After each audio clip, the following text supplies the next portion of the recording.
I was on my way to Kota Kinabalu to catch my flight back home. Well, I can definitely tell I'm getting up into the hills, and the temperature is getting much cooler. To get there, I had to cross Sabah's highlands. It is home to Borneo's tallest mountain, the 4-kilometer-high Mount Kinabalu. The highland towns on its foothills have temperatures as low as 20 degrees Celsius. This has created a little temperate bubble in hot and humid Malaysia. In the highland town of Kundasang, the Desa Cattle Dairy Farm rears Frisian cattle from New Zealand. These cows are some of the most popular in the world, and I wanted to see why. Dr. Jerry, the resident vet, invited me to join him on his rounds. The cows have a pretty relaxed routine. They spend all day grazing and roaming the lush green fields before spending a few hours in the stables being milked. So this is where all the cows go to get milked. Yeah, this is how cows milk every day. The Frisian is the most productive breed in the world. Each cow produces up to 12 liters of milk a day. What are these behind me right here? Milking machine. Oh, see, when I thought dairy farm, I was thinking stool, bucket, milking the cow, but you don't do it like that anymore. I guess it's not efficient. Yeah, but I can show you how to make traditionally. Traditionally? Yeah, can. Well, it's worth a shot. Yeah, the bucket. All right. These are all the tools you need. Right here. You put the bucket I'll let you do it. here. After that, Don't worry, honey, I'll be gentle. so we hold their teeth, and then we slightly give some pressure, and then we pull. Oh, okay. Yeah.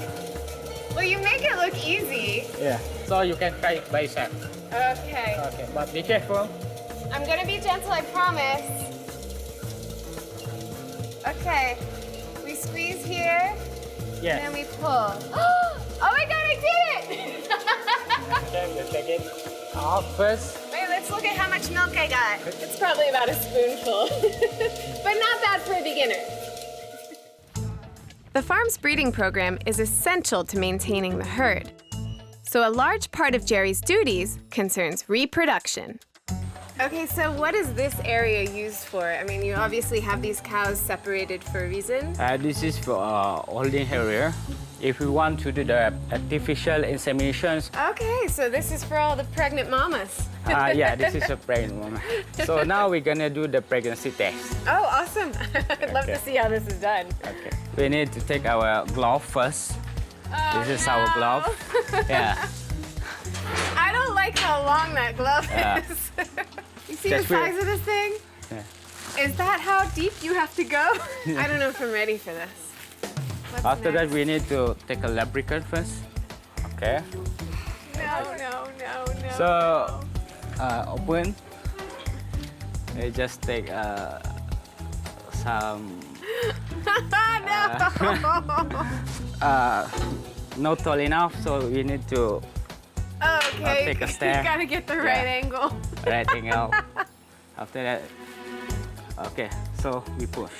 Oh God. Slowly. We need to put it slowly. We need to imagine how big of their fetus actually. How big the Yeah. fetus would be. Yeah. How big would the fetus be? Actually, we based on how much of How long? of the pregnancy. For 1 month, 2 months, so there's a difference. Okay? No, I can't. I don't think I can. Yes, can. You can try it. Well, I don't think I can. I can hold snakes, but I can't put my hand inside a cow. I don't know if I can do this. You need to. Oh, I'm sorry, honey. I'm sorry. Okay, I just stick my hand in? Yes, you just take your hand. Oh my God. No. And then you need to pull slowly. Oh, I feel terrible doing this to her. Ah, she's clenching on my hand.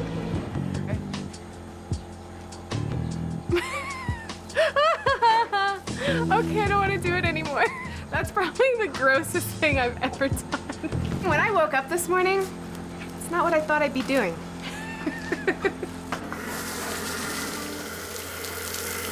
I think I gotta wash my whole arm. I might have nightmares about that experience. I had made it through Sabah's highlands and was now nearing the coast. I made a stop to meet a Facebook pal. Bryan Wade, a 5 times British motocross champion, had heard of my little spill in Malayao and had offered to give me some much-needed off-road riding lessons. There's a lot of little gravel roads around here, around Tampuruli, that we could use and give you some lessons, if you will. Well, I trust that I'm in good hands, so lead me the way. Let's go, find these trails. We gotta go this way. Okay. My first challenge, riding across a river. Who knew what obstacles were lurking unseen beneath the water? Is there any special tips to getting through the water? Don't be aggressive with the throttle. But the thing you must not do is look at the water in front of the front wheel. Okay. Because the water's going in that direction and you'll tend to follow it. So what you do when you go into the water is to look to the exit and away you go. Okay. All right. Fancy I'm ready. doing it? I'm ready. Let's do it. Let's do it.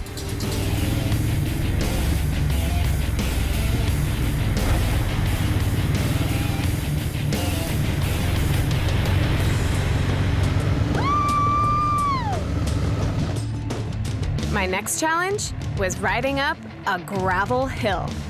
Loose gravel reduces traction, making it all too easy for the bike to slip and crash.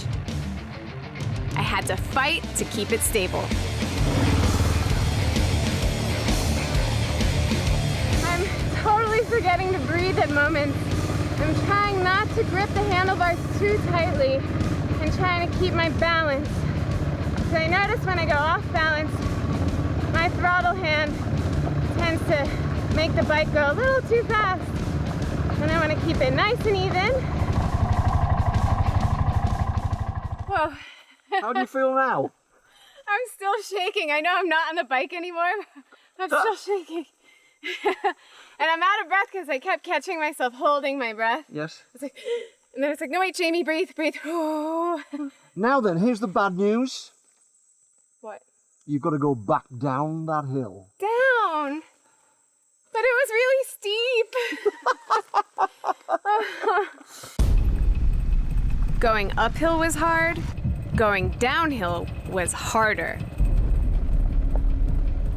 If I had lost control, I could have found myself pitched over the handlebars, landing on my head, and possibly breaking my neck.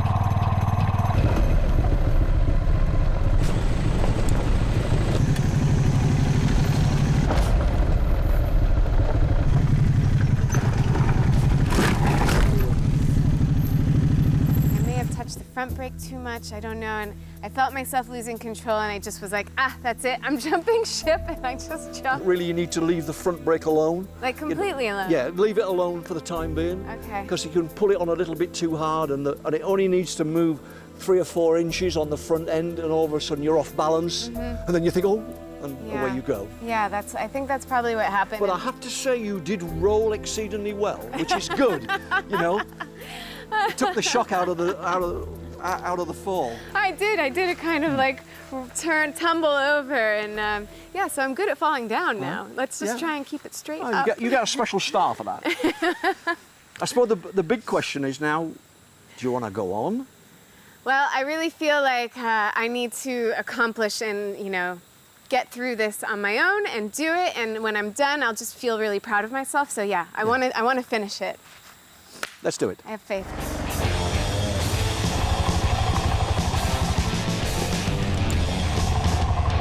I actually did it! I made it down! I am not a failure. I arrived at the outskirts of Kota Kinabalu for the first time ahead of schedule. The ride into town really wasn't all that bad. But I need to find Jesselton Point, and I know it's around here somewhere. Here it is. With a little bit of time on my hands, I took a small detour to one of the islands. The Gayana Eco Resort sits on the edge of a lush coral reef island just off the coast of Kota Kinabalu. Within the resort, the Marine Ecology Research Center is dedicated to protecting local marine life, including the endangered giant clams that are endemic to these waters. Hi! Hi. Welcome to Marine Ecology Research Center. Thank you so much for having me. I love it here already. It's so beautiful, such a nice resort. Alvin manages the conservation of giant clams at the research center. This is a tank where we have giant clams for display. Look at the size of this thing. It's as big as my head. In Malaysian waters, there are 7 species, and there are only 8 species in the world. But all of them are endangered. So the main program that we do here is to propagate these clams, raise them up to a size which they are more likely to survive in the wild, and then put them back into the sea. I would love to see how you guys make little baby clams. Come, I'll show you where we do it and introduce you to our team. The first step to making little clams is to harvest some big clams. Giant clams are essential to the sea as living filters, taking in dirty water and spitting clean water back out. Unfortunately, they're hunted aggressively for their meat and shells and are becoming endangered as a result. The center tries to help by encouraging reproduction.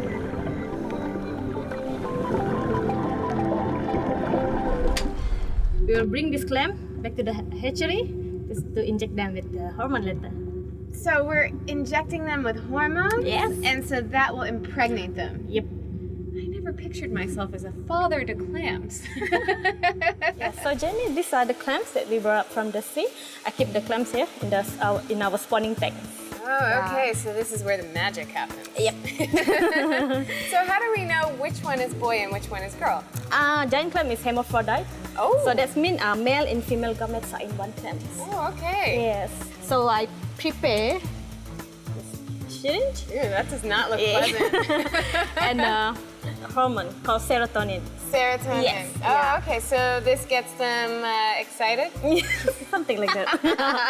And then slowly, from this one, go down until you can feel the flesh. How do I do, that much? Okay. Good? All right, which one should I get? This guy's open. This one, yes. Ooh, Okay. I'm out. Okay, I hope I did that right. Good. This one now. Just the lid is, how much? Ooh!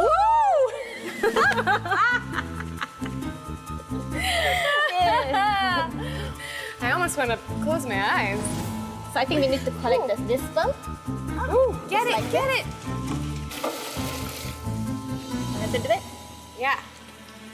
Ooh, Woohoo! Okay. I got some All right. good stuff. Ooh, it's coming again. The sperm is poured into a separate tank where the giant clams have been releasing their eggs. All right, make babies. The baby clams are raised in the center for a few months before being released back into the ocean. They are put in cages on the sea floor and monitored until they reach maturity. After that, the clams must fend for themselves. I said goodbye to Sabah's islands and made my way to Kota Kinabalu. Sabah's capital is a bustling city. Almost a century ago, Kota Kinabalu was a massive trading hub in the region. Today, it has grown into one of Southeast Asia's major economic and tourism centers. I have to say, KK is a lot bigger than I expected. Lots of traffic to deal with in this city, that's for sure. That's what I was looking for. I'm in the right direction. There is the waterfront. All right, I've made it to KK, and I'm on schedule. My epic adventure through Borneo had come to an end. I had covered more than 2,500 kilometers across East Malaysia and Brunei. It had been a crazy ride, but it was time to catch my flight back home. Well, there were a lot of times when I didn't think I was gonna make it, but it looks like I'm gonna get to the airport on time. From bloodletting in Sarawak, swinging deadly blades in Brunei, and holding venomous snakes in Sabah, it's been my most epic adventure yet. Hopefully, I'll be riding and seeking again in no time. I'm here and I have a plane to catch. See you next time.